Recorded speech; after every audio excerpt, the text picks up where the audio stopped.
Welcome to today's market report.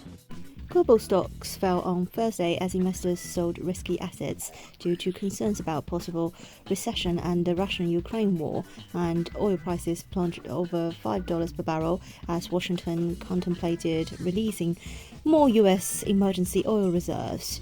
US and European stocks are set for their biggest quarterly loss since the first quarter of 2020, when the outbreak of the COVID-19 pandemic briefly sent the global economy into a tailspin. Quarter-end portfolio rebalancing boosted demand for bonds and held down yields, though a closely watched part of the US Treasury yield curve flattened a touch after inverting briefly on Tuesday.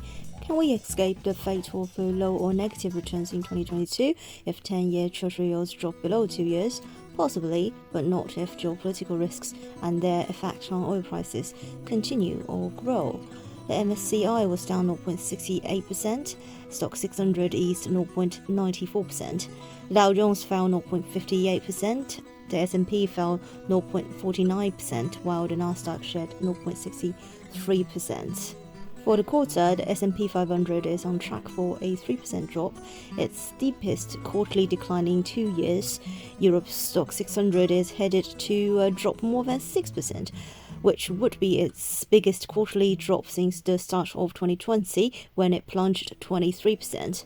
Early this week, global stocks had rallied on signs of progress in peace talks between Ukraine and Russia, but optimism petered out after Ukraine President Zelensky said no quick resolution is expected and the country prepared for new Russian attacks.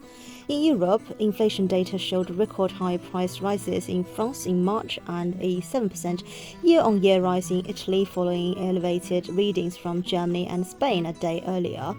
Surging price pressures in many major economies have sealed expectations that central banks will raise interest rates. GBP/USD remained within recent intraday ranges in the mid-131s and capped by its 21-day moving average. Euro-dollar dropped from intraday highs near 112 to 110s. This is today's market news. Thanks for listening. We'll see you next time.